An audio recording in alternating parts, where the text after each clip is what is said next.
ഇന്ന് IFPHന്റെ തുടർന്നു വരുന്ന മലയാളം വെബിനാറിന്റെ 2121 ദിവസം.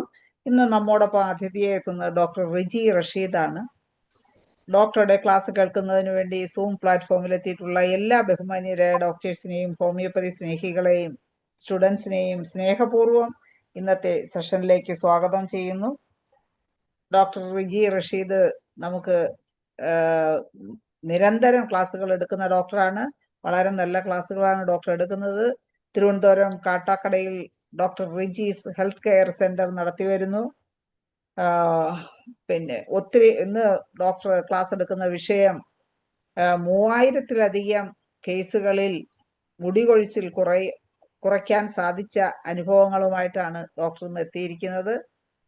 അതൊരു ചെറിയ കാര്യമല്ല, വളരെ ഒരു വലിയ കാര്യമാണ്. ഡോക്ടർ ഈ എന്താണ് ചികിത്സ ഈ ചെറിയ പ്രായത്തിൽ ഡോക്ടർ നേട്ടം നേടിയിരിക്കുന്നത്. അപ്പോൾ അതുകൊണ്ട് അത് കേൾക്കാൻ ഞങ്ങൾക്കെല്ലാം വളരെ ആകാംക്ഷയുണ്ട്. ഇന്നത്തെ ക്ലാസ്സിലേക്ക് ഡോക്ടറെ വളരെ സ്നേഹപൂർവ്വം ഇന്നത്തെ സെഷനിലേക്ക് സ്വാഗതം ചെയ്യുന്നു. ഒരു നിമിഷം ഈശ്വര പ്രാർത്ഥനയോടുകൂടി നമുക്ക് ഇന്നത്തെ സെഷൻ ആരംഭിക്കാം. നന്ദി. അതുപോലെ തന്നെ ഇന്ന് ഡോക്ടറുടെ ക്ലാസ് കേൾക്കുന്നതിന് വേണ്ടി എത്തിയിരിക്കുന്ന എല്ലാവരെയും ഒരിക്കൽ കൂടി സ്വാഗതം ചെയ്തുകൊണ്ട് നമുക്ക് ക്ലാസ്സിലേക്ക് കടക്കാം. ഡോക്ടറെ തുടങ്ങാം. ഗുഡ് ഈവനിങ് ആൾ. അതായത് കഴിഞ്ഞ 16 വർഷത്തിനിടെ 3000-ലധികം ഹെയർ റിലേറ്റഡ് കേസസ് കാണാനും ചികിത്സിക്കാനും സാധിച്ചു എന്നുള്ളത് എൻ്റെ സിസ്റ്റത്തിനടുത്തുള്ള കടപ്പാട്, അതായത് ഹോമിയോപ്പതിയോടുള്ള കടപ്പാട്, എൻ്റെ സീനിയേഴ്സിനടുത്തുള്ള കടപ്പാട്, പിന്നെ എല്ലാം എനിക്ക് ചെയ്തു തരുന്ന എൻ്റെ ഫാമിലിയോടുള്ള കടപ്പാട്, പിന്നെ എനിക്ക് ഇങ്ങനെ ഒരു ഓപ്പർച്യൂണിറ്റി തന്ന IFPHനോടുള്ള കടപ്പാട്. ഇന്നത്തെ ക്ലാസ്സിൽ നമ്മൾ പറയുന്നതെന്ന് വെച്ചാൽ പുസ്തകത്തിൽ വായിച്ചു പഠിച്ചു എന്നതിനേക്കാൾ ഉപരി ഈ 16 വർഷം കൊണ്ട് എന്താണ് രോഗികളിൽ നിന്നും കിട്ടിയ അനുഭവങ്ങൾ അല്ലെങ്കിൽ നിരീക്ഷണങ്ങൾ എന്നുള്ളതാണ്. അതിനകത്ത് സന്തോഷം തരുന്നതും സങ്കടം തരുന്നതും നിരാശ തരുന്നതും അല്ലെങ്കിൽ നമ്മൾ ഭയങ്കരമായിട്ട് എക്സൈറ്റഡ് ആക്കിയതുമായിട്ടുള്ള ഒരുപാട് കാര്യങ്ങളും ഉണ്ട്. അപ്പോൾ നമ്മൾ ആദ്യം മനസ്സിലാക്കേണ്ട ഒരു കാര്യം എന്ന് പറഞ്ഞാൽ എല്ലാ ഹെയർ ഫോളിനും ഒരേ മരുന്ന്. ഓക്കെ, അങ്ങനെ ഒരു സമീപനം ശരിക്കും പറഞ്ഞാൽ നമുക്കൊരു പരാജയം മാത്രമേ തരുള്ളൂ എന്നുള്ളതാണ് എനിക്ക് ആദ്യമായിട്ട് പറയാനുള്ളത്.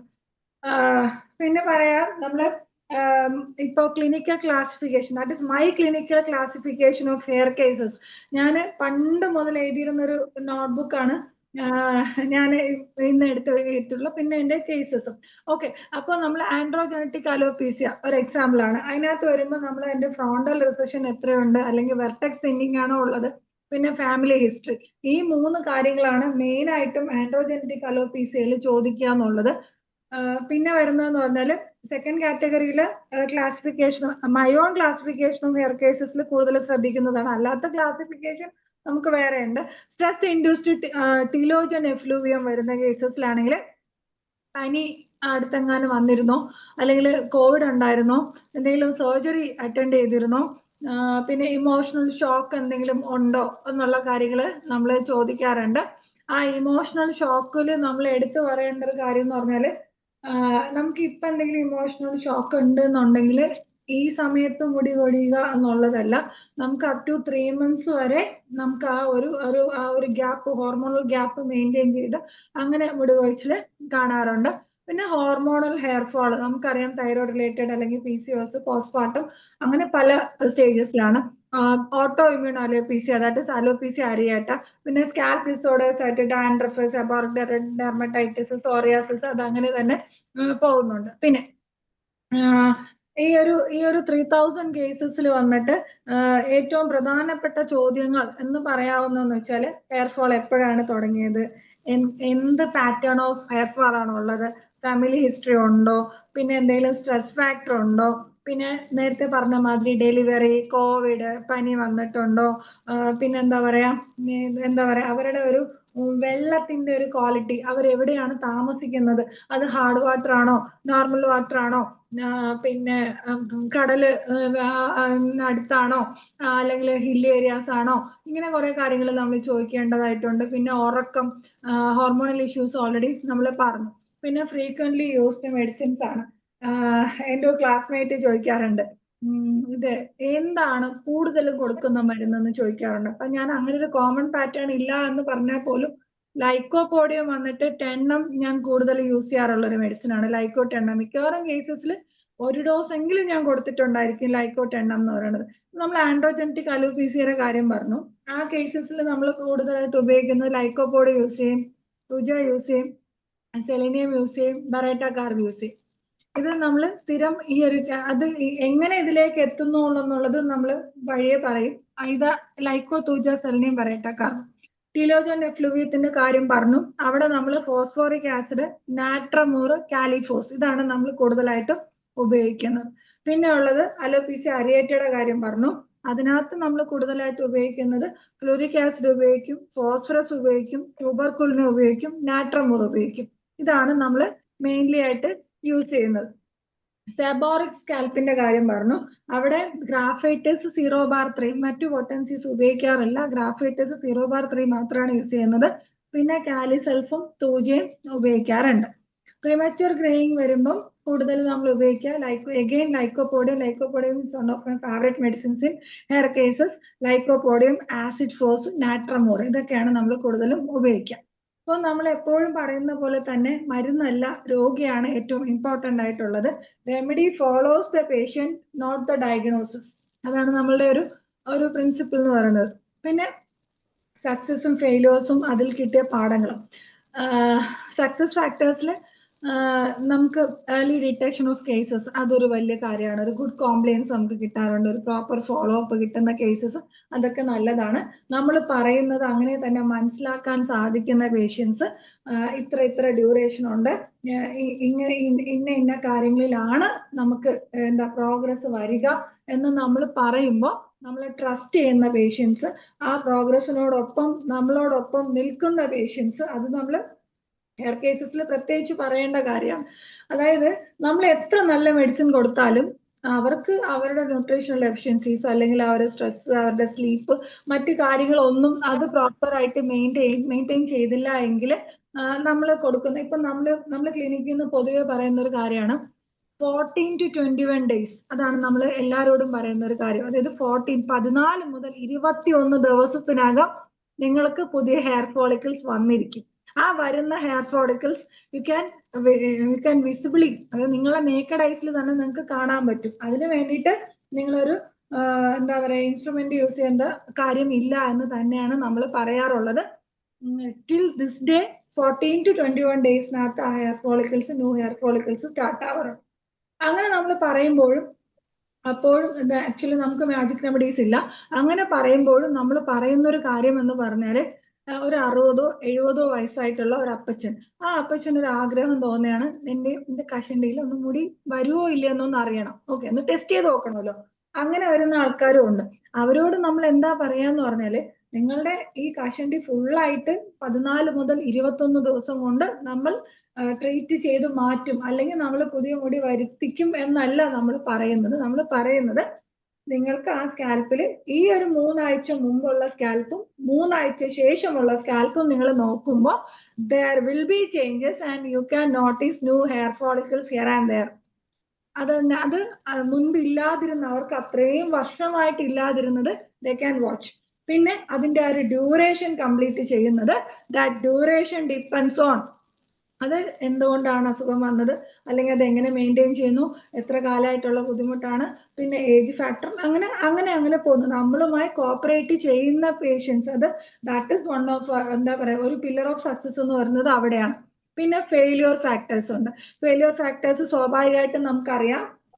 ഇത് വന്നിട്ട് ഇത് നല്ല ഒരു ബാൾനെസ് ഒക്കെ വന്ന കേസസ് ആണെങ്കിൽ ടൈം എടുക്കും എന്നുള്ളത് അത് വരുന്ന അവർക്കും അറിയാം. നമ്മൾ പക്ഷെ ഹോമിയോ മരുന്ന് കഴിക്കുമ്പോൾ അവർക്ക് 1 മാസം കൊണ്ടായില്ല, 3 ആഴ്ച കൊണ്ടായില്ല, 2 മാസം കൊണ്ടായില്ല. അപ്പൊ അൺറിയലിസ്റ്റിക് എക്സ്പെക്ടേഷൻസ് ആയിട്ട് വരുന്ന ആൾക്കാർ, അവർ നമ്മൾ ആദ്യമേ തന്നെ ഒഴിവാക്കുന്നതാണ് നമുക്ക് നല്ലത്. ബിക്കോസ് അവര് if they are going for they are opting PRP, GFC, hair transplant, ഇതിൽ ഏത് തന്നെ അവർ ചെയ്താലും അവരുടെ ഒരു കോസ്റ്റും നമ്മളുടെ ആ ഒരു കോസ്റ്റും തമ്മിൽ വലിയൊരു അന്തരമുണ്ട്. ഒന്നാമത്തെ കാര്യം. രണ്ടാമത്തെ കാര്യം, ഇതിനൊക്കെ പോയിട്ടുള്ള ആൾക്കാർക്ക് അറിയാം ഇത് ഒന്ന് ട്രീറ്റ്മെന്റ് പെയിൻഫുൾ ആണ്. രണ്ടാമത്തെ കാര്യം എന്ന് പറഞ്ഞാൽ ഇത് ചെയ്തു കഴിഞ്ഞാലും അവര് 6 മാസമാണ് അവർ പറയുന്നത്. 6 മാസത്തിനുള്ളിൽ നിങ്ങൾക്ക് മുടി വരും എന്നാണ് അവർ പറയുന്നത്. ഇതിനിടയിൽ പ്രോട്ടീൻ ട്രീറ്റ്മെന്റ്സ്, സ്പാ, ബാക്കി അങ്ങനെ കുറേ ആക്സസറി മാനേജ്മെന്റ് ഇതിനകത്തുണ്ട്. ഹോമിയോപ്പതിയെ സംബന്ധിച്ചിടത്തോളം നമുക്ക് വളരെ പ്രൗഡായിട്ട് പറയാൻ പറ്റുന്ന ഒരു കാര്യം എന്ന് പറഞ്ഞാൽ, മിക്ക കേസസിലും ഞാൻ പറയുന്ന ഒരു കാര്യമുണ്ട്, നിങ്ങളുടെ മുടിയിൽ ഞാൻ തൊട്ടില്ല. ബിക്കോസ് എക്സാമിൻ ചെയ്യാൻ പോകുമ്പോൾ നമ്മൾ തൊടുന്നതല്ലാതെ നമ്മളെ ഒരു പെയിൻഫുൾ ട്രീറ്റ്മെന്റും നമ്മൾ അവരെ സ്കാൽപ്പിൽ നമ്മളൊന്നും ചെയ്യുന്നില്ല. അത് നമ്മൾ ഹോമിയോപ്പതിയുടെ മാത്രം ഒരു പ്രത്യേകതയാണ്. ഒന്ന്. രണ്ടാമത്തെ കാര്യം എന്ന് പറഞ്ഞാൽ, നമ്മൾ ഇപ്പോഴും പറയുന്നു 14 to 21 days. ഓക്കെ, നിങ്ങൾ ഇത്രയും ലക്ഷങ്ങൾ മുടക്കി അല്ലെങ്കിൽ ഇത്രയും 10,000 മുടക്കി നിങ്ങൾ വെയിറ്റ് ചെയ്യുന്നത് 6 മാസത്തേക്കാണ്. ആൻഡ് ലോട്ട് ഓഫ് എന്താ പറയാ, അത് ചെയ്യാൻ പാടില്ല, ഇത് ചെയ്യാൻ പാടില്ല, lot of pros and cons also.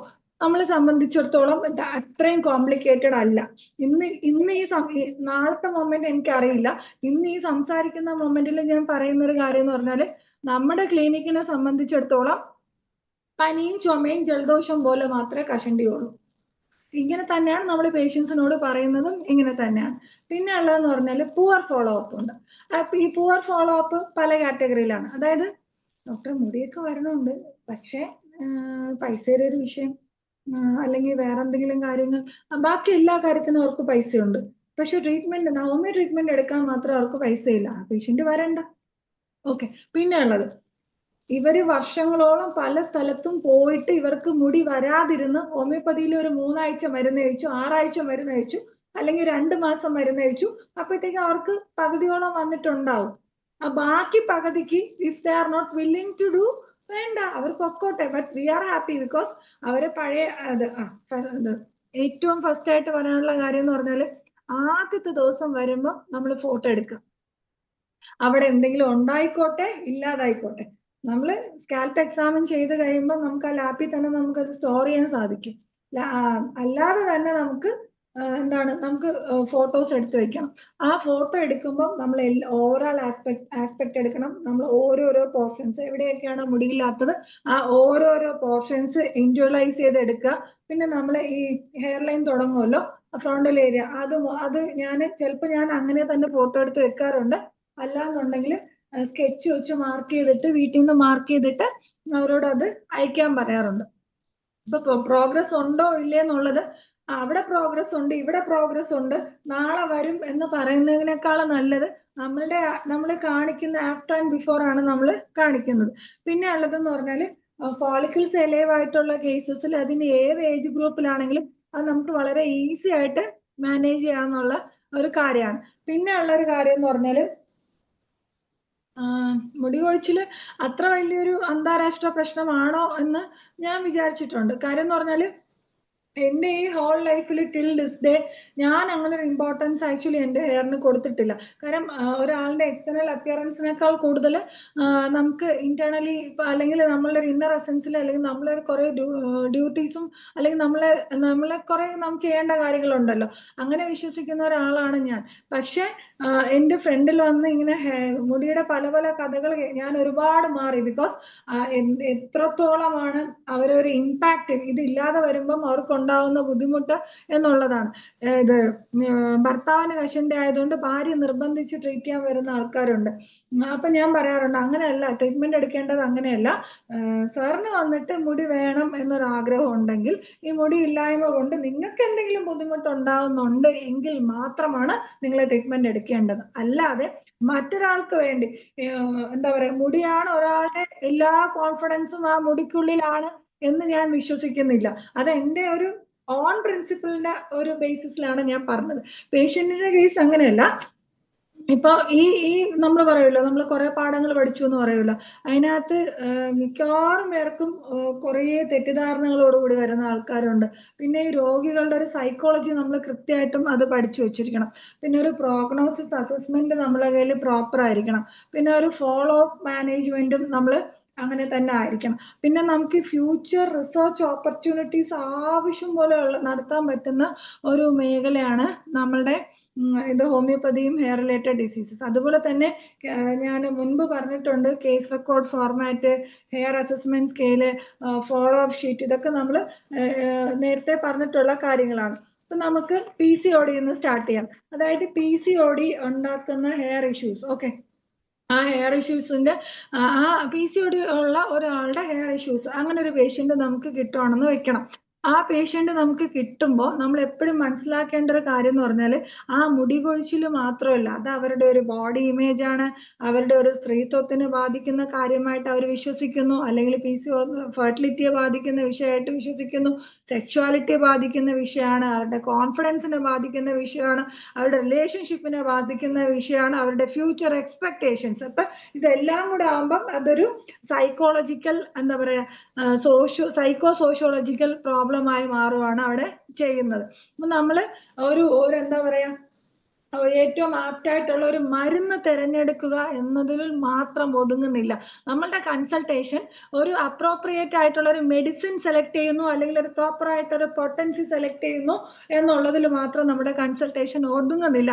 ആ രോഗിയുടെ ഭയം, പ്രതീക്ഷ, അതുപോലെ തന്നെ ദാമ്പത്യ ആശങ്കകൾ, ഉറക്കം, സമ്മർദ്ദം, പിന്നെ അവരുടെ ആ ഒരു ഇമേജ് അങ്ങനെ തന്നെ കീപ്പ് ചെയ്യുക എന്നുള്ള കാര്യങ്ങൾ, അങ്ങനെ മൊത്തത്തിലൊരു സമഗ്രമായ സമീപനമാണ് നമുക്ക് ആവശ്യമുള്ളത്. അപ്പൊ ഇതിൽ ഫസ്റ്റ് ആൻഡ് ഫോർമോസ്റ്റ് അത് PCODയുടെ ട്രീറ്റ്മെന്റ് വന്നാലും, ഹെയർ ഫോൾ ഇഷ്യൂസിന്റെ ട്രീറ്റ്മെന്റ് വന്നാലും, ഇൻഫെർട്ടിലിറ്റിയുടെ ട്രീറ്റ്മെന്റ് വന്നാലും നമ്മൾ അവരെ ഇമോഷണൽ ആസ്പെക്ട്സിൽ എങ്ങനെ അഡ്രസ്സ് ചെയ്യാം എന്നുള്ളതാണ് നമ്മൾ ഏറ്റവും ഇമ്പോർട്ടൻ്റ് ആയിട്ട് പഠിക്കാനുള്ളത്. ഇപ്പം നമ്മൾ വന്നിട്ട് മുടി കൊഴിച്ചിലുണ്ടല്ലേ, മുടി കൊഴിച്ചിലുണ്ടോ, ഓക്കെ, അപ്പം മിക്കപ്പോഴും ഡോക്ടറെ അടുത്ത് പറയുന്നത് ഡോക്ടർ എൻ്റെ മുടി കൊഴിയുന്നു എന്നുള്ളതാണ്. പക്ഷേ ഡോക്ടർ എൻ്റെ മുടി നന്നായിട്ട് കൊഴിയുന്നുണ്ട് ഡോക്ടർ, ഡോക്ടർ എപ്പോഴും മുടി കൊഴിയാണ് ഡോക്ടർ, ഡോക്ടർ മുടി കൊഴിച്ചിലിൻ്റെ കാര്യം മച്ചായും പറയുന്നു, ഇക്കായും പറയുന്നു, ചേട്ടനും പറയുന്നു, എൻ്റെ ഭർത്താവാണെങ്കിൽ എൻ്റെ മുടി ഭയങ്കര ഇഷ്ടമാണ്, അപ്പൊ ഈ അടുത്ത കാലത്തായിട്ട് എൻ്റെ അടുത്ത് എന്നൊക്കെ പറഞ്ഞു വരുന്ന ആൾക്കാരുണ്ട്. അപ്പം ഡോക്ടറെ മുടി കൊഴിയുന്നു എന്ന് അവര് പറയുമ്പോൾ നമ്മൾ അതിൽ മനസ്സിലാക്കേണ്ടതെന്ന് പറഞ്ഞാല് ഞാൻ സുന്ദരി അല്ലാതെ ആയിക്കൊണ്ടിരിക്കുകയാണ് ഡോക്ടറെ, എനിക്കിനി കല്യാണം നടക്കുമോ ഡോക്ടറെ, എനിക്ക് മുടിയില്ലാത്തതുകൊണ്ട് എനിക്ക് കുഞ്ഞുങ്ങളുണ്ടാവോ, ഭർത്താവിന് എൻ്റെ അടുത്തുള്ള ഇഷ്ടം കുറഞ്ഞു പോവോ, എൻ്റെ സ്ത്രീത്വം നഷ്ടപ്പെട്ടു പോവുകയാണോ, ഇങ്ങനെയുള്ള പല പല ചോദ്യങ്ങളാണ് നമ്മളുടെ മുന്നിലേക്ക് എൻ്റെ മുടി കൊഴിയുന്നു എന്ന രൂപത്തിലേക്ക് മിക്കപ്പോഴും എത്തുക. ഹെയർ ഹിസ്റ്ററി നമ്മൾ ചോദിച്ചതിന് ശേഷം പിന്നെ നമ്മൾ പോകേണ്ടത് ഇമോഷണൽ ഹിസ്റ്ററിയിലാണ്. ആ ഇമോഷണൽ ഹിസ്റ്ററിയിൽ നമ്മൾ വിട്ടുകൂടാൻ പാടില്ലാത്ത ചോദ്യങ്ങളിൽ ഒന്നാണ് സെൽഫ് ഇമേജ്. അതായത് കണ്ണാടിയിൽ നോക്കുമ്പം എന്താണ് ഏറ്റവും കൂടുതൽ നിങ്ങൾക്ക് വിഷമം ഉണ്ടാക്കുന്നത്, അല്ലെങ്കിൽ അവർ സോഷ്യൽ ലൈഫ് നമുക്ക് ഇങ്ങനെ ചോദിക്കാം, ഫംഗ്ഷനൊക്കെ പോകുമ്പോൾ ഫോട്ടോ ഒക്കെ എടുക്കുമ്പോൾ, അല്ലെങ്കിൽ വാട്സാപ്പിലും FBയിലും ഒന്നും ഫോട്ടോ സ്റ്റാറ്റസ് കണ്ടില്ല എന്ന് നമ്മൾ ചോദിക്കാറുണ്ട്, അല്ലെങ്കിൽ ഫോട്ടോ എടുക്കാൻ മടിയുണ്ടോ എന്ന് ചോദിക്കാറുണ്ട്. പിന്നെ റിലേഷൻഷിപ്പിന്റെ കാര്യം, ഈ മനസ്സിനക്കരെ സിനിമയിൽ ജയറാം പറയണമല്ലോ ക്ലാരയിൽ അത്ര മുടിയില്ല എന്ന് പറയുന്ന പോലെ മിക്കവാറും ഭാര്യമാര് വരുമ്പം അവർ പറയുന്ന, അല്ലെങ്കിൽ കഷണ്ടിയായിട്ട് വരുന്ന ഭർത്താക്കന്മാർ പറയുന്ന ഒരു കാര്യമാണ്, ചേട്ടന് എൻ്റെ മുടി ഭയങ്കര ഇഷ്ടമാണ്, അല്ലെങ്കിൽ എൻ്റെ ഭർത്താവിന് എൻ്റെ മുടി ഭയങ്കര ഇഷ്ടമാണ്, ഡോക്ടറെ കഷണ്ടിയൊക്കെ ആയപ്പോൾ പ്രായം തോന്നിക്കണം, ഞാൻ കുറെ കാലം ഗൾഫിലൊക്കെ ആയിരുന്നല്ലോ, പിന്നെ അത് കഴിഞ്ഞ് ഇവിടെ വന്നപ്പോഴത്തേക്കും അത് മറ്റുള്ള ഭാര്യയ്ക്ക് പുറത്തൊക്കെ പോകുമ്പോൾ പിള്ളേർക്ക് ഇങ്ങനെ പ്രായം കൂടിപ്പോയി എന്നുള്ള ആ ഒരു ബുദ്ധിമുട്ട് അവർ പറയുന്നുണ്ട്. അതായത് മുടിയുടെ പ്രശ്നം അവര് സോഷ്യൽ ലൈഫിനെ, ദാമ്പത്യ ജീവിതത്തെയും ബാധിക്കുന്ന തരത്തിലാണ്. അങ്ങനെ പറയുന്ന ആൾക്കാരോട് ഞാൻ ആദ്യം പറയുന്ന ഒരു കാര്യം എന്ന് പറഞ്ഞാൽ, നിങ്ങൾക്ക് നിങ്ങളുടെ ഒരു ഐഡന്റിറ്റി കീപ്പ് ചെയ്യാൻ സ്വന്തം കുടുംബത്തിലും സൊസൈറ്റിയിലും നിങ്ങളുടേതായ ഒരു ഐഡന്റിറ്റി കീപ്പ് ചെയ്യാൻ സാധിക്കുന്നില്ല എങ്കിൽ നിങ്ങൾക്ക് മുടിയല്ല, നിങ്ങൾക്ക് ഇനി എന്ത് വന്നിട്ടും പ്രത്യേകിച്ച് യാതൊരു കാര്യമില്ല എന്നുള്ളതാണ്. പക്ഷെ ഹെയറിന് നമ്മുടെ സിസ്റ്റത്തിൽ ട്രീറ്റ്മെന്റ് ഉണ്ട്, ഞാൻ ആസ് എ പേഴ്സൺ പറഞ്ഞതാണ്. പിന്നെ ഫെർട്ടിലിറ്റിയുടെ ആശങ്ക നമ്മൾ പറഞ്ഞല്ലോ. പിന്നെ ചോദിക്കേണ്ടതെന്ന് പറഞ്ഞാൽ രാത്രി ഉറങ്ങാൻ കിടക്കും, മിക്കപ്പോഴും ആൾക്കാർ പറയുന്ന ഒരു കാര്യമാണ് ഉറക്കമില്ല ഡോക്ടറെ, ഉറക്കം വരാറില്ല. അങ്ങനെ പ്രത്യേകിച്ച് പ്രശ്നങ്ങളൊന്നും ഇല്ല, പക്ഷേ ഒരു 10-11 മണിയൊക്കെ ഇപ്പോൾ കടന്നാലും ഒരു 2 മണി വരെയൊക്കെ കുഴപ്പമാണ്, ഉറക്കം വരില്ല എന്ന് പറയുന്നവരുണ്ട്. അപ്പം രാത്രി ഉറങ്ങാൻ കിടക്കുമ്പോൾ എന്താ നിങ്ങളെ മനസ്സിൽ തോന്നുക എന്ന് നമുക്ക് ചോദിക്കാമല്ലോ. പിന്നെ ഉള്ളതെന്ന് പറഞ്ഞാൽ ഇമോഷണൽ കാറ്റഗറീസിൽ നമ്മൾ ഹെയർ റിലേറ്റ് ചെയ്ത് പറയുമ്പോൾ ഫിയർ ഓഫ് കാറ്റഗറി 1 ആയിട്ട് എടുക്കുന്നത് ഫിയർ ഓഫ് ബാൾനെസ് ആണ്. അപ്പൊ അതിനകത്തുള്ള സിംറ്റംസ് എന്ന് പറഞ്ഞാൽ hair counting, mirror checking, constant worry. അതായത് ചില ആൾക്കാർ മുടിയും കൊണ്ടുവരും, അവർ മുടി പൊതിഞ്ഞു കൊണ്ടുവരും, അല്ലെങ്കിൽ നമ്മൾ രാവിലെ ഉറക്കം നിൽക്കുമ്പോൾ കാണുന്ന എന്താന്ന് വെച്ചാൽ ഇവർ ഓഫീസിൽ പോകാൻ ചീകിയ മുടി ആ കെട്ടോടുകൂടി നമുക്ക് ഇങ്ങോട്ടേക്ക് തരുന്നതായിരിക്കും കാണാം. ഞാൻ മിക്ക ദിവസം കാണുന്നതൊക്കെ തന്നെ ആയിരിക്കും. നമ്മൾ ഫസ്റ്റ് വരുന്ന മെസ്സേജ് നോക്കുമ്പോൾ കാണുന്നതാണല്ലോ. അപ്പൊ അങ്ങനെ ആവരുത്. അപ്പൊ നമ്മള് ഈ പറഞ്ഞ പോലെ സ്ഥിരമായിട്ട് മുടി എണ്ണം ഡോക്ടർ 36 മുടി ഇന്നലെ പോയി കേട്ടോ, നേരത്തെയൊക്കെ 75 ഉണ്ടായിരുന്നു, ഇപ്പൊ ഒരു 42 ആയിട്ടുണ്ട് കേട്ടോ ഡോക്ടർ. പക്ഷെ എന്നാലും ഡോക്ടർ എന്റെ 42 മുടി പോയി ഡോക്ടർ. 76 മുടിയിൽ 42 എത്തിയത് പോരാ, 42 മുടി പോയി. പിന്നെ കണ്ണാടിയിൽ ഇങ്ങനെ നോക്കുന്ന കോൺസ്റ്റന്റ്. ഇപ്പൊ ഇവരെയൊക്കെ നമുക്കൊരു ഒരു കോമൺലി നമുക്ക് കാറ്റഗറൈസ് ചെയ്യാൻ പറ്റും. ആഴ്സാൽവ് ആക്കാം, ലൈക്കോപോഡിയ ആക്കാം, അല്ലെങ്കിൽ നാട്രമൂറിലേക്ക് പോകാം.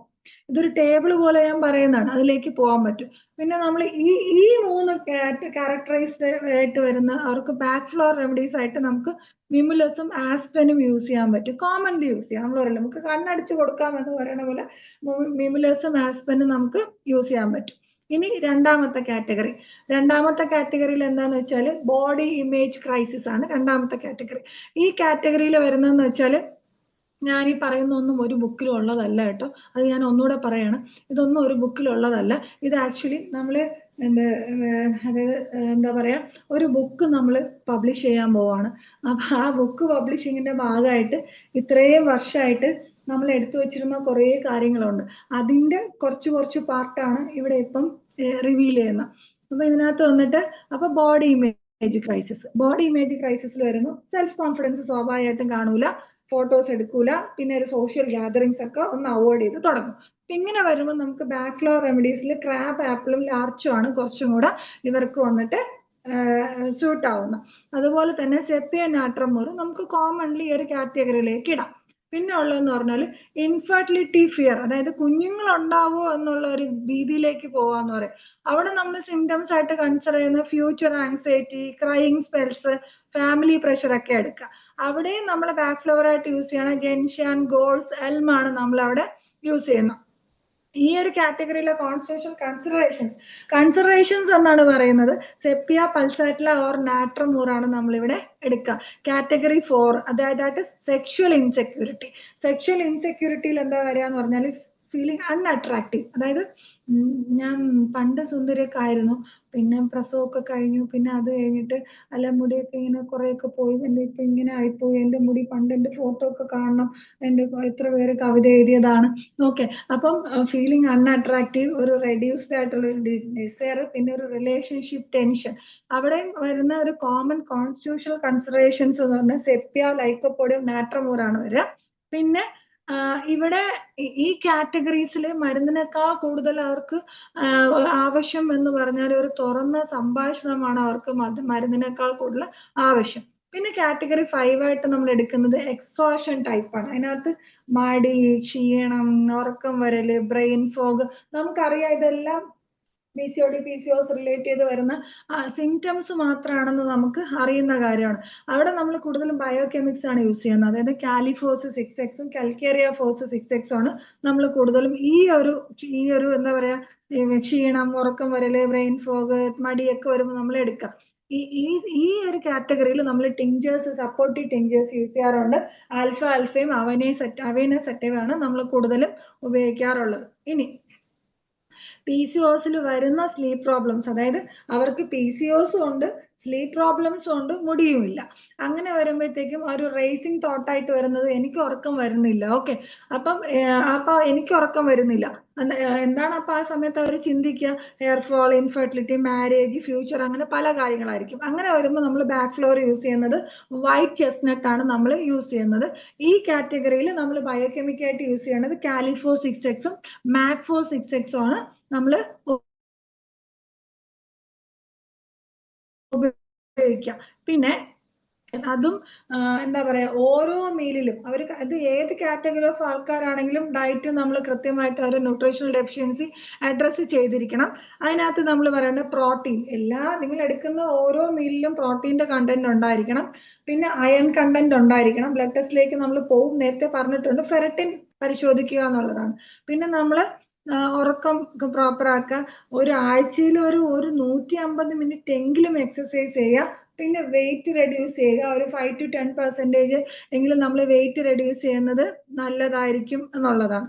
പിന്നെ ഉള്ളതെന്ന് പറഞ്ഞാൽ അവരെ നമ്മൾ അവർക്ക് ഒരു അഷ്വറൻസ് നമ്മൾ കൊടുക്കേണ്ടത് എന്താണെന്ന് വെച്ചാൽ അവരെ ഡൗട്ട് ഇതാണ്, എൻ്റെ സ്ത്രീത്വം എപ്പോഴും ഇങ്ങനെ തന്നെ സുരക്ഷിതമായിരിക്കും എന്നുള്ളതാണ്.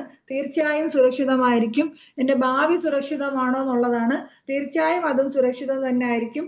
എനിക്ക് അമ്മയാവാൻ കഴിയുമോ എന്നുള്ളതാണ്.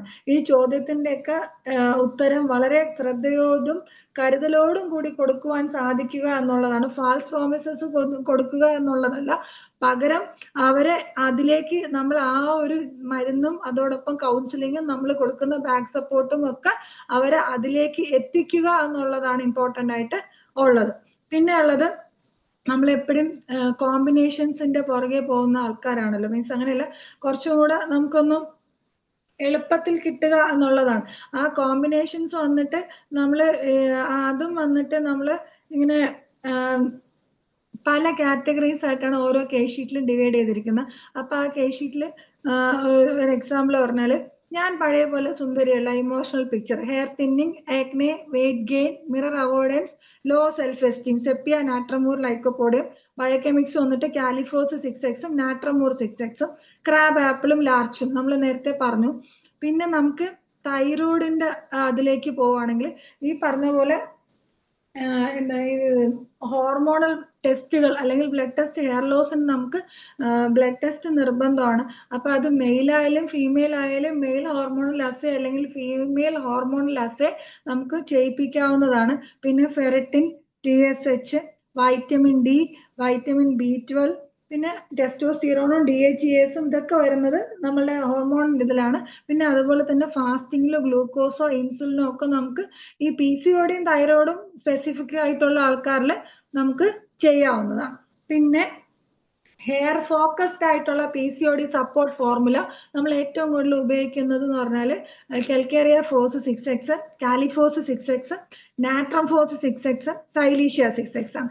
അവിടെ നമ്മൾ കൂടുതൽ ഉപയോഗിക്കുന്ന മദർ ടിഞ്ചർ കോമ്പിനേഷൻ എന്ന് പറഞ്ഞാൽ ആൽഫയും അവൈൻ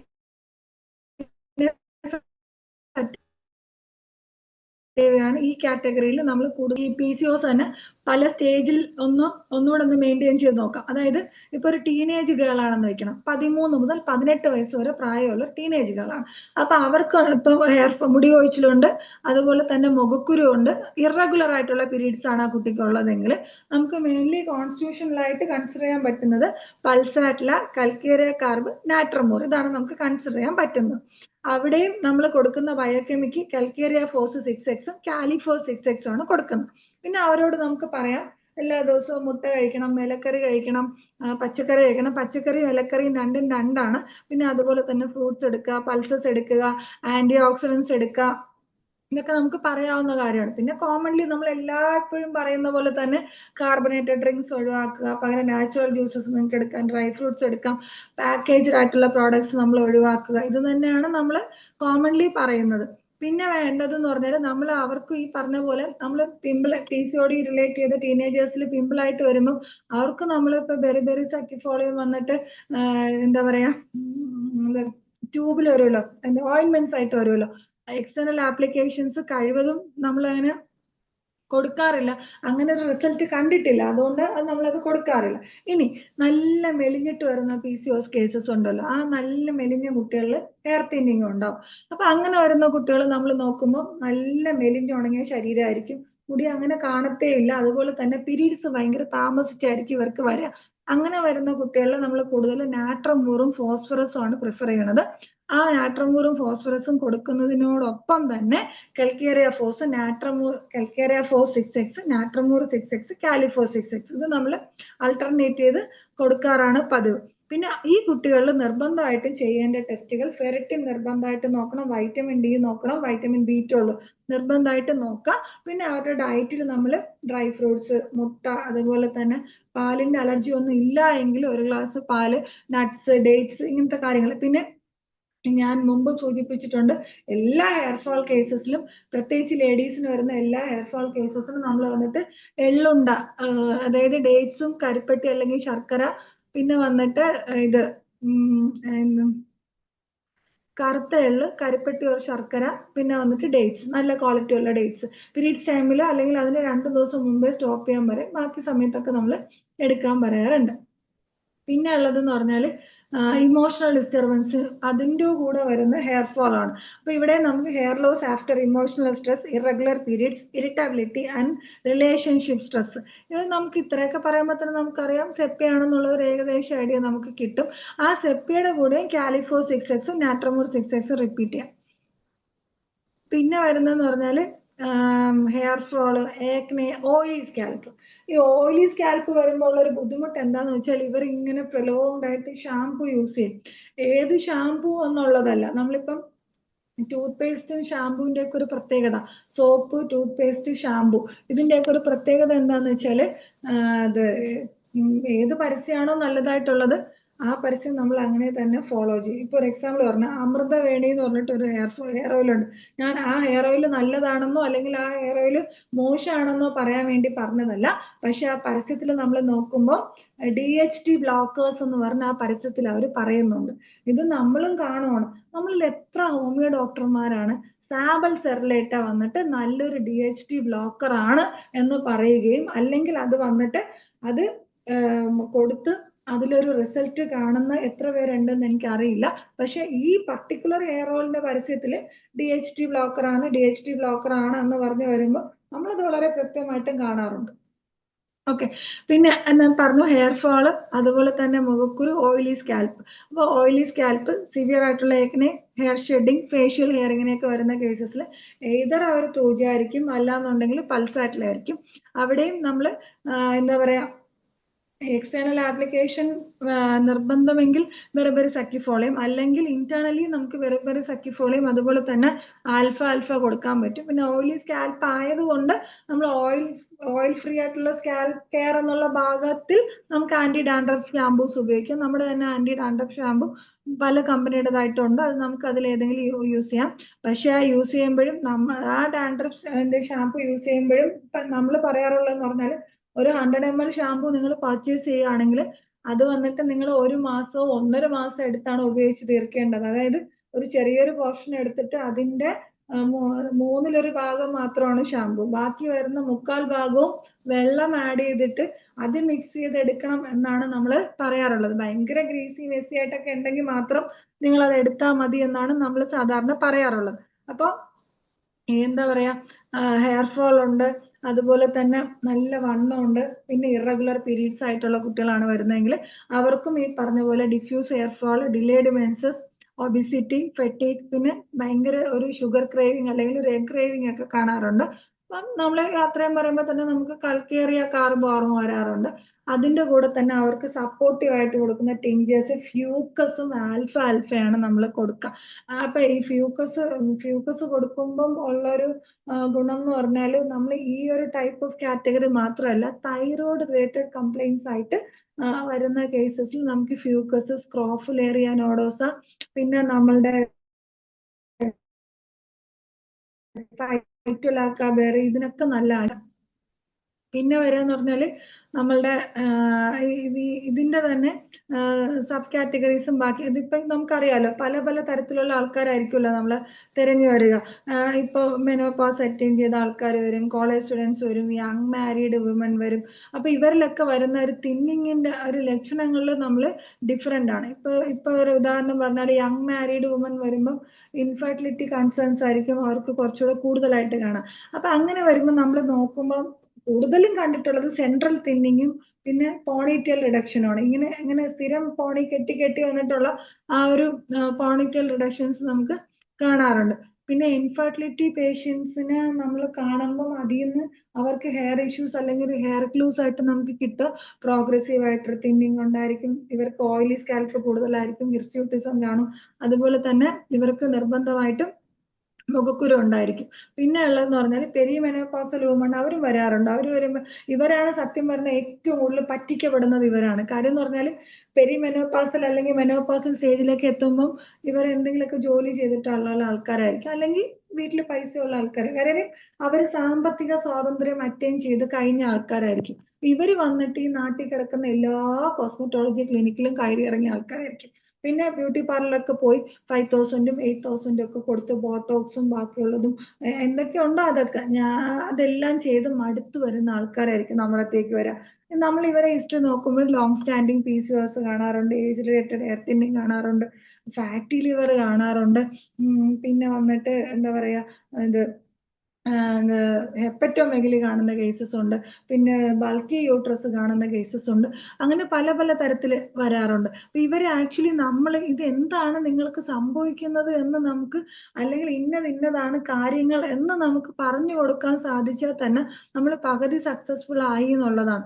പിന്നെ അത് നമ്മൾ അത് അങ്ങനെ തന്നെ നമ്മൾ മെയിൻറ്റെയിൻ ചെയ്യാൻ പഠിക്കുക എന്നുള്ളതാണ്. പിന്നെ നമ്മൾ തൈറോയ്ഡ് ഡിസീസ് അല്ലെങ്കിൽ നമ്മൾ മുൻപ് ചെയ്തിരുന്നതെന്ന് പറഞ്ഞാൽ ഇവർക്ക് വന്നിട്ട് ഞാൻ പറഞ്ഞിട്ടുണ്ട് ഡയറ്റും കേസ് റെക്കോർഡും ബാക്കി അങ്ങനെയൊക്കെ നമ്മളൊരു കോപ്പി ഇവർക്ക് കൊടുത്തിരുന്നു. അപ്പൊ നമ്മളത് കട്ട് ചെയ്ത് ഹാൻഡ് ബുക്ക് ആക്കിയിട്ടുണ്ട്. കുഞ്ഞു ഹാൻഡ് ബുക്സ് നമ്മൾ പ്രൊവൈഡ് ചെയ്യാറുണ്ട്. അതിന് നമ്മൾ ചാർജും ഈടാക്കാറുണ്ട്. ബിക്കോസ് ആ ചാർജ് ഈടാക്കുന്നതെന്ന് പറഞ്ഞാൽ അത് ജൂനിയർ ഡോക്ടേഴ്സ് ഇരുന്നിട്ട് അല്ലെങ്കിൽ നമ്മൾ അവരുടെ സിംറ്റംസും ബാക്കി കാര്യങ്ങളും എല്ലാം റെഫർ ചെയ്തും നേരത്തെ പറഞ്ഞ റിസർച്ചിന്റെ ഒരു പാർട്ടായിട്ട് അല്ലെങ്കിൽ നമ്മളുടെ ക്യൂരിയോസിറ്റിയുടെ ഒരു പാർട്ടായിട്ട് നമ്മളത് മെയിൻറ്റെയിൻ ചെയ്ത് അത്രയും ഇതിൽ വെച്ചിരിക്കുന്നതാണ്. അപ്പൊ അതുകൊണ്ട് നമ്മളത് തീർച്ചയായിട്ടും ചാർജ് ഈടാക്കാറുണ്ട്. പിന്നെ അതുപോലെ തന്നെ ഇപ്പം ഒരു 2 months ആയിട്ട് നമ്മൾ എന്താ ചെയ്യണമെന്ന് വെച്ചാൽ ഇപ്പം ഞാൻ ഈ പറഞ്ഞ കുറേ കാര്യങ്ങൾ വന്നിട്ട് അതിന്റെ ഹാൻഡ് ബുക്ക് നമ്മൾ ഡോക്ടേഴ്സിനും പ്രൊവൈഡ് ചെയ്യുന്നുണ്ട്. അതും ഈ പറഞ്ഞ പോലെയൊക്കെ തന്നെയാണ്. അപ്പം തൈറോയ്ഡ് ഡിസീസ് അല്ലെങ്കിൽ ഹെയറിന്റെ ഒരു ബേസിക് ഇതിൽ നമ്മൾ നോക്കുകയാണെങ്കിൽ തൈറോയ്ഡ് ഹോർമോൺസും ശരിക്കും നമ്മളെ ബോഡിയിൽ നിയന്ത്രിക്കുന്നത് metabolism, energy production, hair cycle, skin health, mood, menstrual function, ഇങ്ങനെ പോകുമല്ലോ. അപ്പൊ ഈ തൈറോയിഡിന്റെ പ്രവർത്തനം കൂടിയാലും കുറഞ്ഞാലും നമുക്ക് പ്രശ്നമാണ്. അപ്പൊ ഹൈപ്പോതൈറോയിഡിസം ഹൈപ്പർ തൈറോയിഡിസം ഒക്കെ വന്നിട്ട് നമ്മൾ എന്താ ഹെയർ സൈക്കിൾ മൊത്തത്തിൽ ഡാമേജ് ആവും. അവിടെയും നമ്മൾ അതായത് ബ്ലഡ് മാത്രം നോക്കിയിട്ട് നിങ്ങൾക്ക് തൈറോയിഡ് ഉണ്ട് അല്ലെങ്കിൽ ബ്ലഡ് റിസൾട്ട് മാത്രം കണ്ടിട്ട് തൈറോയിഡ് ഇല്ല എന്ന് പറയുന്ന ആ ഒരു കാലഘട്ടവും കഴിഞ്ഞു പോയി. അപ്പൊ നമ്മൾ ഹൈപ്പോതൈറോയിഡിസത്തിന്റെ ഹെയർ പിക്ചർ എടുക്കുകയാണെങ്കിൽ നമ്മൾ നോക്കുമ്പോൾ ഭയങ്കര ഡിഫ്യൂസ് ആയിട്ടുള്ള ഹെയർ ഫോൾ ആണ് അവർക്ക്. പിന്നെ മുടി വന്നിട്ട് ഭയങ്കര ഡ്രൈ കോഴ്സ് ആയിട്ടിരിക്കും. വളരെ സ്ലോ ഗ്രോത്തേ അവർക്ക് ഉണ്ടാവാറുള്ളൂ. അതുപോലെ തന്നെ ഒരു ഐബ്രോയുടെ ഔട്ടർ തേർഡിൽ നിന്നാണ് അവർക്ക് വന്നിട്ട് ഒരു തിന്നിങ് സ്റ്റാർട്ട് ചെയ്യണത്. പിന്നെ മുടി കാണുമ്പോൾ തന്നെ ഒരു ജീവനില്ലാത്ത അവസ്ഥയാണ്. ആ മുടിക്കൊരു ജീവനില്ലാത്ത അവസ്ഥയാണ് നമ്മൾ കാണുന്നത്. പിന്നെ ഉള്ളത് അവരെ ശരീരത്തിലെ ലക്ഷണങ്ങൾ എന്ന് പറഞ്ഞാൽ നമുക്കറിയാം ക്ഷീണമാണ്, പിന്നെ ഭാരം ഇങ്ങനെ കൂടി പോകുന്നു, തണുപ്പ് ഒട്ടും സഹിക്കാൻ പറ്റൂല, പിന്നെ കോൺസ്റ്റിപ്പേഷൻ അവർക്കുണ്ട്, പിന്നെ ഉറക്കം ഭയങ്കര കൂടുതലാണ്, ഇങ്ങനെ കുറെ കാര്യങ്ങളുണ്ട്. പിന്നെ മനസ്സ് നമുക്കറിയാം സ്ലോനെസ്, പുവർ കോൺസെൻട്രേഷൻ, ഡിപ്രഷൻ, ഇതൊക്കെ പിന്നെ അവരെ കൂടപ്പിറപ്പ് മാത്രമല്ല മിക്കവാറും ലേഡീസിന്റെ കൂടപ്പിറപ്പായി എന്നോ മാറിക്കഴിഞ്ഞു ഈ കാര്യങ്ങളൊക്കെ. പിന്നെ വന്നിട്ട് ഹൈപ്പർ തൈറോയിഡിസം ആണ്.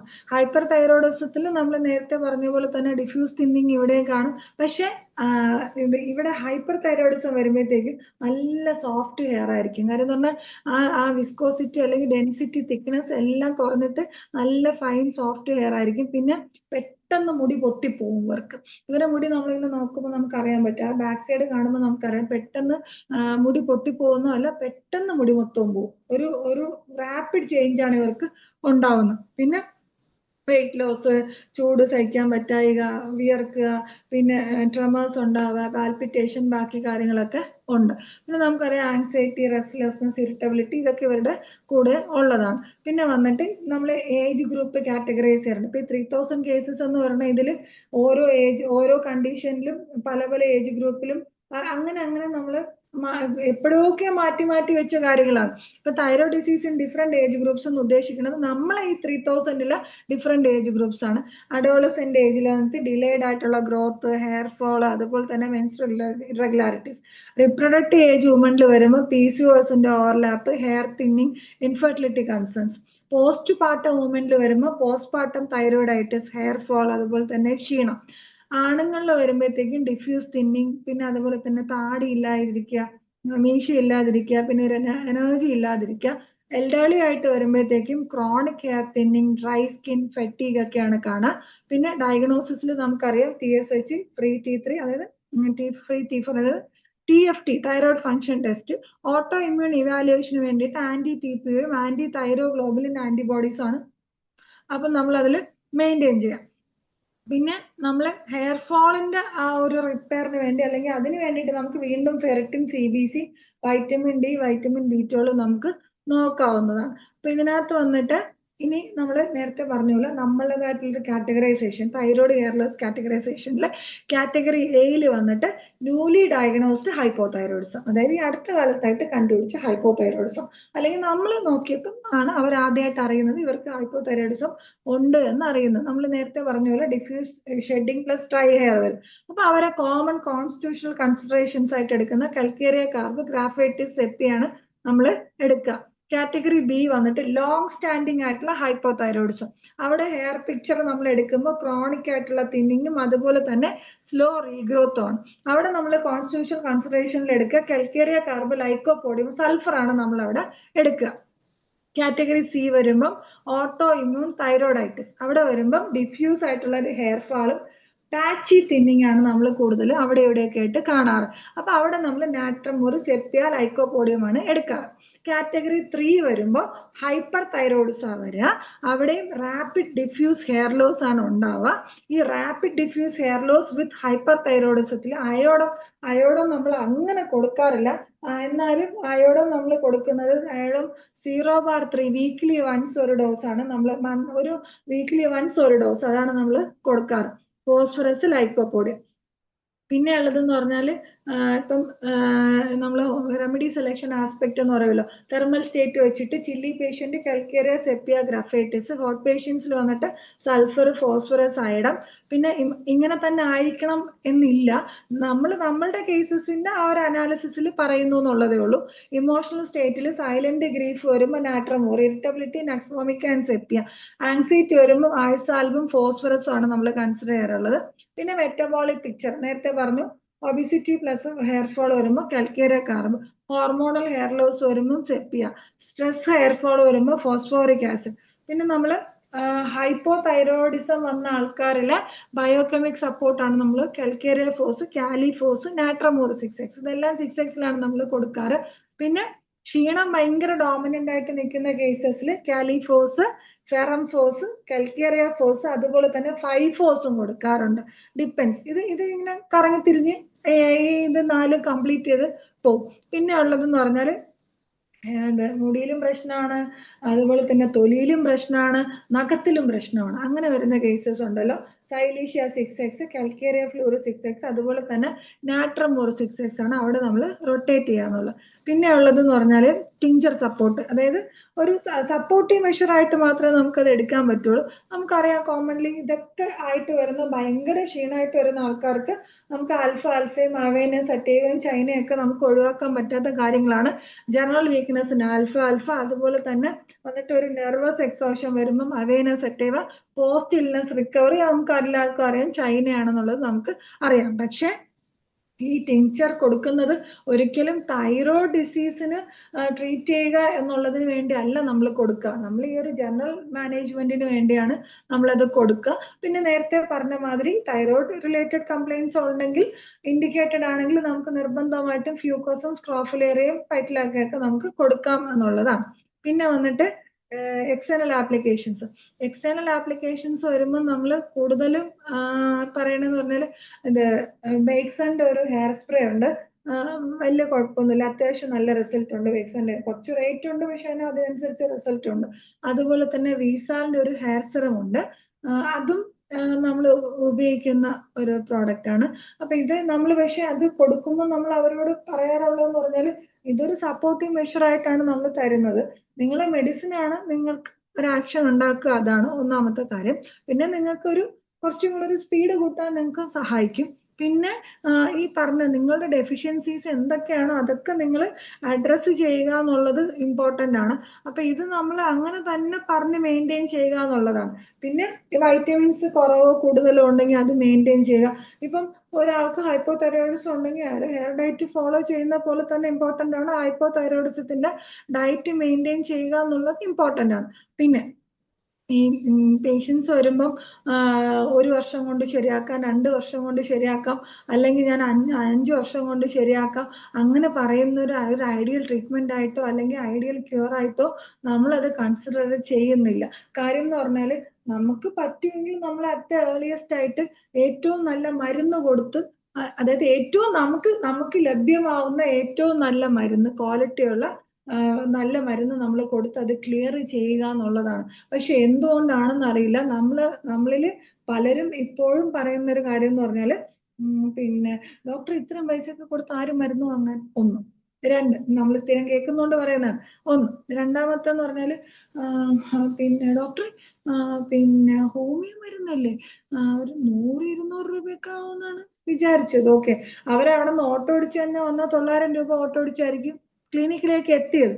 അപ്പൊ ഓട്ടോ കൂലി 900 രൂപ കൊടുക്കുന്നതിൽ കുഴപ്പമില്ല. ഹോമിയോ മരുന്നിന് 100-200 രൂപയുടെ അങ്ങനെയൊക്കെ ഉള്ളൂ കേട്ടോ. അപ്പം എന്നെ സ്ഥിരമായിട്ട് ഇങ്ങനെ പറയുന്ന ഒരു പേഷ്യൻ്റ് ഉണ്ട്.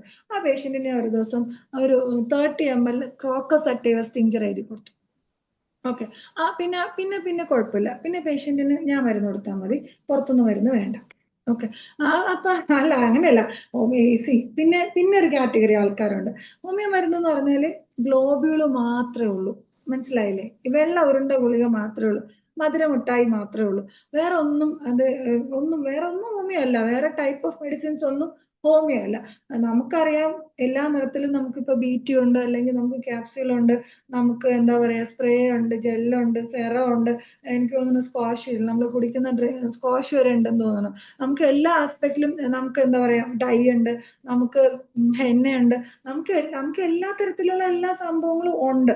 പക്ഷെ ഇനി വേറൊരു കാര്യം എന്ന് പറഞ്ഞാൽ റോസാ മരീനസ് ടിഞ്ചർ നമുക്ക് പണ്ടേ ഉണ്ട്. ഞാൻ ഉദാഹരണം പറയാണ്, സ്പിരുലിന നമുക്ക് പണ്ടേ ഉണ്ട്. പക്ഷെ ഈ ഇപ്പോഴത്തെ കുറെ യൂട്യൂബേഴ്സിന്റെ ഇൻഫ്ലുവൻസും അല്ലെങ്കിൽ ഈ പറഞ്ഞ ഫാർമസിയുടെ ഒരു മാർക്കറ്റിങ്ങിന്റെ ഭാഗമായിട്ടും ഇപ്പം നമ്മളെ പഠിപ്പിക്കാൻ വരുന്ന ആൾക്കാരാണ്. ആക്ച്വലി ഞാൻ റോസ്മേരി ഉപയോഗിച്ചു, ഞാൻ റോസ്മേരി അങ്ങനെ ചെയ്ത് തലയിൽ തേച്ചു, ഞാൻ റോസ്മേരി ഉള്ളി കഴിച്ചു, അല്ലെങ്കിൽ ഞാൻ മറ്റത് ചെയ്തു. നമ്മളെ ഈ ഗൂഗിളും ചാറ്റും ബാക്കിയെല്ലാം ഇതൊക്കെ കഴിഞ്ഞിട്ട് നമ്മളെ പഠിപ്പിക്കാൻ വരുന്ന ആൾക്കാരുണ്ടല്ലോ, അവരെ നിർബന്ധമായിട്ടും വേറെ ആരും പഠിപ്പിച്ചു വിട്ടില്ലെങ്കിലും ആ വരുന്നവരെ നമ്മൾ നിർബന്ധമായിട്ട് നമ്മളൊരു അരമണിക്കൂർ പോയാലും കുഴപ്പമില്ല, കൃത്യമായിട്ട് പഠിപ്പിച്ച് തന്നെ വിടണം.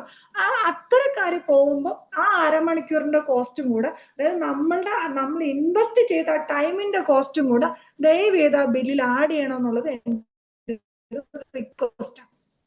ഓക്കെ, അങ്ങനെ തന്നെയാണ് പോവേണ്ടത്. ബിക്കോസ് നമ്മൾ പഠിച്ചിട്ട് തന്നെയാണ് ഇരിക്കുന്നത്. നമ്മൾ ബ്ലൈൻഡ് ആയിട്ട് നമ്മൾ കൈ നോക്കാനിരിക്കുന്നവരോ, നമ്മൾ അല്ലെങ്കിൽ മാജിക് റെമഡീസ് പറയാനിരിക്കുന്നവരോ, അല്ലെങ്കിൽ നമ്മൾ പ്ലാസിബോ കൊടുക്കാൻ വേണ്ടി മാത്രം ഇരിക്കുന്നവരോ ഒന്നും അല്ല. നമ്മൾ അത്രയും കഷ്ടപ്പെട്ടിട്ട് തന്നെയാണ് നമ്മൾ ഇതെല്ലാം ചെയ്യുന്നത്. അപ്പൊ അതിന്റെ നമ്മൾ വാല്യൂഡ് ആണ്, ഞാനൊരു വാല്യൂബിൾ തിങ് ആണ് എന്നുള്ളത് ആദ്യം തോന്നേണ്ടത് എനിക്കാണ്. എനിക്കത് തോന്നിയാൽ മാത്രമേ എൻ്റെ ഓപ്പോസിറ്റ് ഇരിക്കുന്ന ആൾക്ക് തോന്നുള്ളൂ. ഇതൊരു സത്യമാണ്. അത് എനിക്ക് തോന്നിയാൽ മാത്രമേ എൻ്റെ ഓപ്പോസിറ്റ് ആയിട്ടുള്ള ഒരാൾക്ക് തോന്നുള്ളൂ.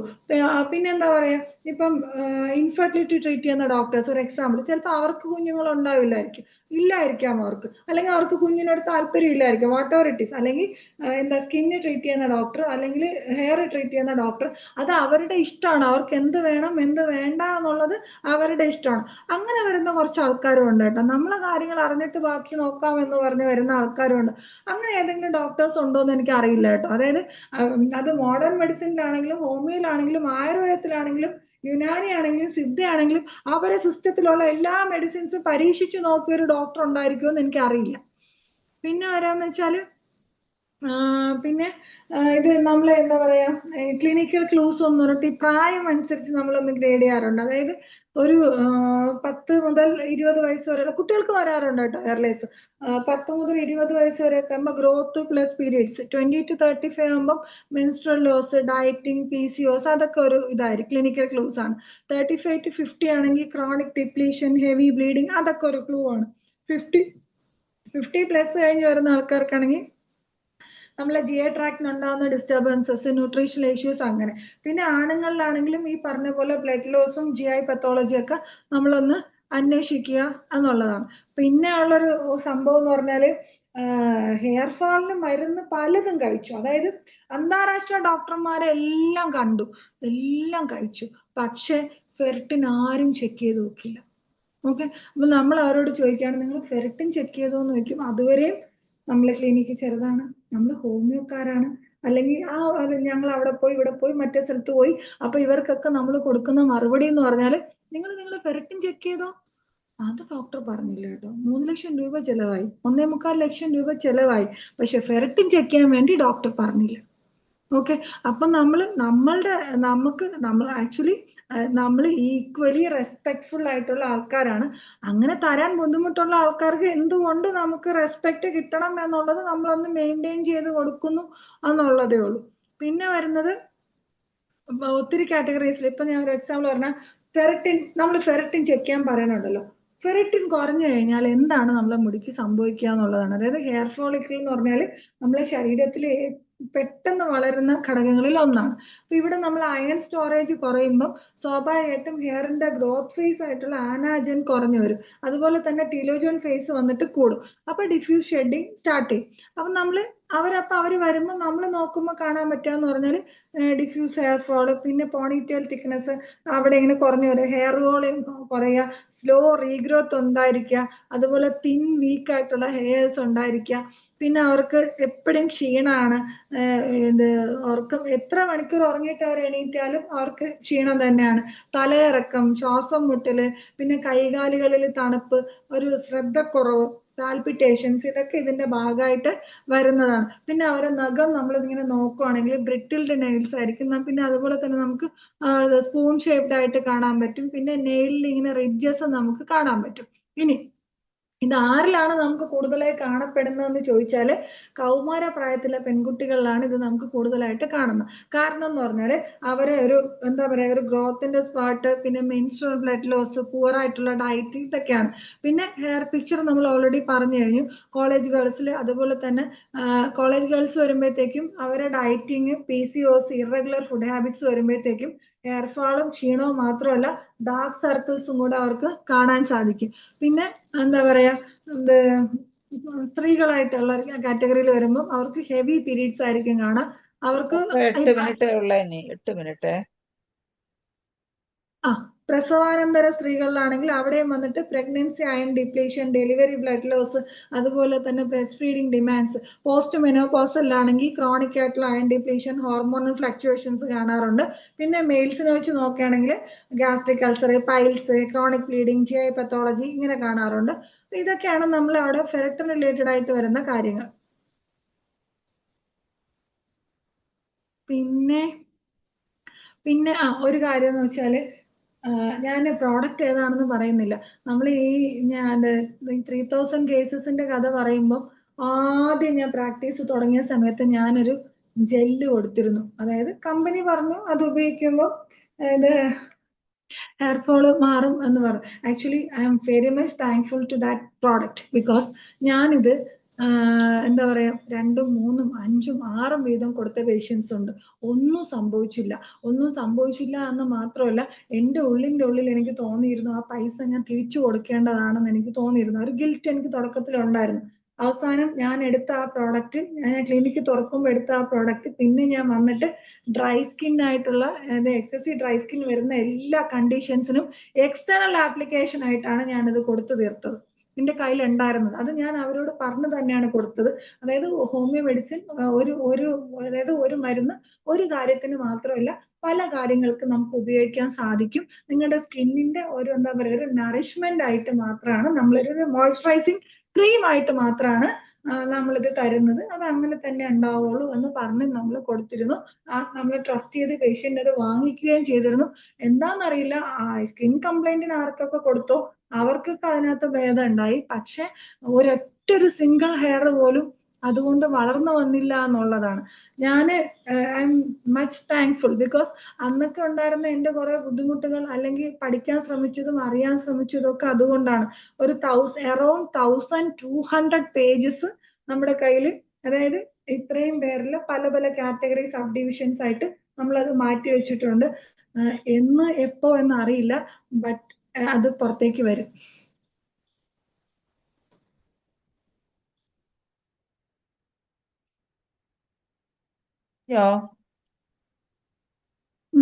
ടൈം ആയല്ലോ. ഓക്കെ, സമയം ഇനി 5 മിനിറ്റേ ഉള്ളൂ. അധികം ഡിസ്കഷന് സമയമില്ല. എമർജൻസി ആർക്കെങ്കിലും എന്തെങ്കിലും കേസുകളോ എന്തെങ്കിലും സംശയങ്ങളോ ഡോക്ടറോട് ചോദിക്കാനുണ്ടെങ്കിൽ ചോദിക്കാം. എന്തായാലും വളരെ നല്ലൊരു സെഷൻ ആയിരുന്നു. ഒരുപാട് കാര്യങ്ങൾ ഡോക്ടർ മുടി കൊഴിച്ചിലിനെ കുറിച്ച് പറഞ്ഞു. മുടി കൊഴിച്ചിലിനെ കുറിച്ച് അറിയേണ്ടതല്ല കുറേ കാര്യങ്ങളാണ് പറഞ്ഞത്, കുറേ മെഡിസിൻസും ഒക്കെ പറഞ്ഞു. ഇനി എന്തെങ്കിലും സംശയങ്ങൾ ആർക്കെങ്കിലും ചോദിക്കാനുണ്ടെങ്കിൽ ഒന്ന് പെട്ടെന്ന് ഹാൻഡ് റൈസ് ചെയ്താൽ പറയാം. ഡാൻഡ്രഫിനെ കുറിച്ച് ആ ഹെയർ ഫോൾ ഡാൻഡ്രഫ് വന്നിട്ട് ഈ പറഞ്ഞ പോലെ ഡാൻഡ്രഫ് മുൻപ് ഒരു ക്ലാസ്സിൽ അത് വന്നിട്ട് ഡാൻഡ്രഫ് എന്താ പറയാ പൊടി പോലെ പോകുന്നതോ അല്ലെങ്കിൽ പാട പോലെ വരുന്ന ഡാൻഡ്രഫ് വരുമ്പോൾ നമ്മൾ പ്രത്യേകം ശ്രദ്ധിക്കേണ്ട കാര്യം എന്ന് പറഞ്ഞാൽ seborrhoeic dermatitis. Actually seborrhoeic dermatitis ഇതുപോലെ തന്നെ പറയാൻ വേണ്ടി ഇരുന്നതാണ്, ടൈം കിട്ടിയില്ല. സെബോറിക് ഡെർമറ്റൈറ്റിസ് ആണോ അല്ല സ്കാൽപ്പിൽ സോറിയാസിസ് ആണോ എന്നുള്ളത് നമ്മളത് മെയിൻറ്റെയിൻ ചെയ്യേണ്ടതാണ്.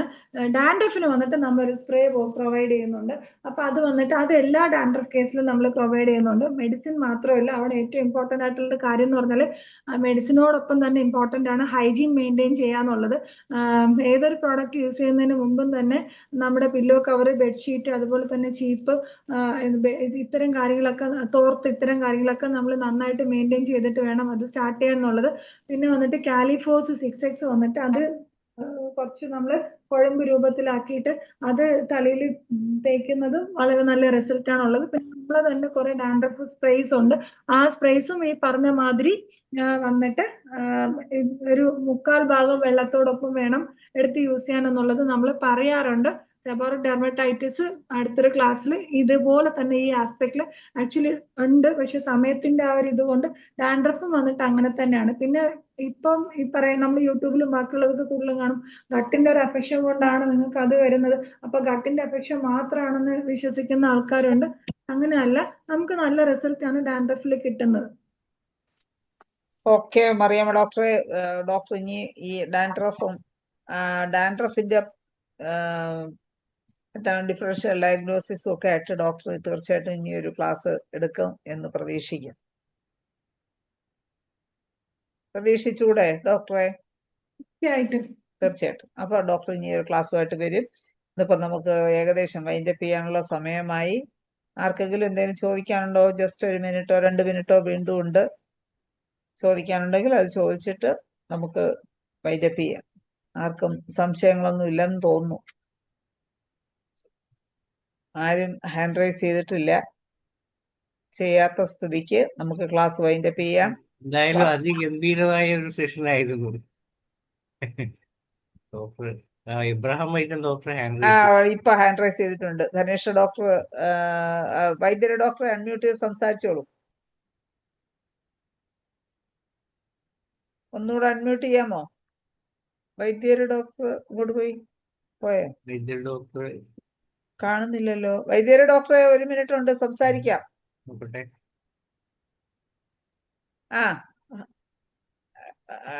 ഡോക്ടറെ അൺമ്യൂട്ട് ചെയ്ത് സംസാരിച്ചോളൂ. ഹലോ ഡോക്ടറെ. ഡോക്ടറെ, അതിന്റെ ആ പുസ്തകം പബ്ലിഷ് ചെയ്യുന്നത് വളരെ സന്തോഷമുണ്ട്. അത് പെട്ടെന്ന് പബ്ലിഷ് ചെയ്യുന്നത് കണ്ടു കാണുന്ന ആഗ്രഹമുണ്ട്. അതുകൊണ്ട് ഡോക്ടർ സാമ്പത്തികമായിട്ട് പ്രശ്നമൊന്നും ഉണ്ടാകാതിരിക്കാൻ വേണ്ടി പ്രീ പബ്ലിക്കേഷൻ നേരത്തെ തയ്യാറാക്കുക. പ്രീ പബ്ലിക്കേഷൻ നേരത്തെ ബുക്ക് ചെയ്ത് കഴിഞ്ഞാൽ നമുക്ക് ഈസിയായിട്ട് പുസ്തകം റിലീസ് ചെയ്യാൻ പറ്റും. അപ്പോൾ നേരത്തെ നമുക്ക് ആ ബുക്ക് കിട്ടുമെന്ന് പ്രതീക്ഷിച്ചിരിക്കാനും പറ്റും. അതിനുള്ള സംവിധാനം കൂടി ചെയ്യണമെന്ന് അഭ്യർത്ഥിക്കുന്നു. തകർപ്പൻ ക്ലാസ് ആയിരുന്നു. ഓക്കെ, എല്ലാ രീതിയിലും കവർ ചെയ്ത ക്ലാസ് ആയിരുന്നു. വൈദ്യര ഡോക്ടർ ഒരു കാര്യം ചെയ്യുക, നമ്മളെ നല്ലൊരു ക്ലാസ് എടുത്ത റിജി ഡോക്ടർക്കുള്ള നന്ദി കൂടി രേഖപ്പെടുത്തി നമുക്ക് വൈൻഡപ്പ് ചെയ്യാം. ഡോക്ടർ റിജി ഡോക്ടറെ പറ്റി പറഞ്ഞാല് എനിക്ക് പരിചയപ്പെടണമെന്ന് വളരെ ആഗ്രഹമുള്ള ഒരാളായിരുന്നു, പറ്റിയിട്ടില്ല. എന്നാലും ക്ലാസ് ഇന്ന് ഈ വേൾഡ് കപ്പ് കളി നടക്കുന്നതിന്റെ ഇത് നല്ലൊരു കളികൾ മുഹൂർത്തത്തിലിരിക്കുമ്പോൾ ഈ ക്ലാസ് കേൾക്കണോ വേണ്ട സംശയമായിരുന്നു. എന്നാലും കേട്ടു, ഒരു നഷ്ടവും ഇല്ല. ഭയങ്കര ലാഭമായിരുന്നു. ഡോക്ടർ ട്രീറ്റ്മെന്റിൽ മാത്രമല്ല, ഡോക്ടർ ഹോമിയോപ്പതി ഡോക്ടർ എന്നുള്ള രീതിയിൽ നമ്മുടെ കോൺഫിഡൻസ് ഉയർത്തുന്ന കാര്യങ്ങളെല്ലാം വളരെ പറഞ്ഞു തന്നു. വളരെ നന്ദി ഡോക്ടർ. ജൂനിയേഴ്സിന് മാത്രമല്ല സീനിയേഴ്സിനും ഗുണപ്രദമായ സംഗതികൾ ഡോക്ടർ പറഞ്ഞു തന്നത്. എന്നാലും ഈ നല്ലൊരു ക്ലാസ് എടുത്ത ഡോക്ടർക്ക് IAPC പങ്കെടുത്ത എല്ലാവരുടെയും പേരിൽ, ഡോക്ടർമാരുടെയും ലവേഴ്സിന്റെയും സ്റ്റുഡൻസിന്റെയും എല്ലാവരുടെയും പേരിൽ നന്ദി രേഖപ്പെടുത്തുന്നു. ഈ അടുത്ത ക്ലാസ്സുമായിട്ട് വരിക. പാർട്ടിസിപ്പൻസിനൂടെ തീർച്ചയായിട്ടും പാർട്ടിസിപ്പൻസ് ഇല്ലാതെ ഒന്നുമില്ലല്ലോ, നമ്മളില്ലല്ലോ, IFPH ഇല്ലല്ലോ. തീർച്ചയായിട്ടും ഈ 10, 40, 50 താഴെ പാർട്ടിസിപ്പൻസ് ഉണ്ടായിരുന്നു. ഇതൊക്കെ എന്തുവാണ് ഇത്ര നല്ല ക്ലാസ്സുകളൊക്കെ നഷ്ടപ്പെട്ടു പോകുന്നു ബാക്കിയുള്ളവർക്കുള്ള വിഷമം എനിക്ക് വളരെയായിട്ടുണ്ട്. എന്തായാലും പങ്കെടുത്ത ഭാഗ്യവാന്മാർക്ക് എല്ലാവർക്കും നന്ദി കൂടി അറിയിക്കുന്നു. വളരെ സന്തോഷം വൈദ്യര് ഡോക്ടർ ഹാൻഡ് റൈസ് ചെയ്ത് വന്നതിൽ വൈദ്യര് ഡോക്ടർക്കുള്ള പ്രത്യേക നന്ദി അറിയിക്കുകയാണ്. ഒപ്പം റിജി ഡോക്ടർക്ക് എല്ലാവിധ ഭാവുകങ്ങളും ആശംസിക്കുന്നു. ഡോക്ടർ ഇനിയും ഈ ഹെയർ ഫാളിന്റെ തന്നെ ഡാൻഡ്രഫ് വിഷയവുമായി തീർച്ചയായിട്ടും അധികം താമസിയാതെ വരണം എന്നുള്ള റിക്വസ്റ്റോടു കൂടി നമുക്ക് ഇന്നത്തെ മലയാളം വിഭാഗം പ്രോഗ്രാം ഇവിടെ വൈൻഡപ്പ് ചെയ്യാം. നാളെ ഇതേ സമയം കാണും വരേക്കും എല്ലാവർക്കും ശുഭരാത്രി നേർന്നുകൊണ്ട് നിർത്തട്ടെ. നമസ്കാരം.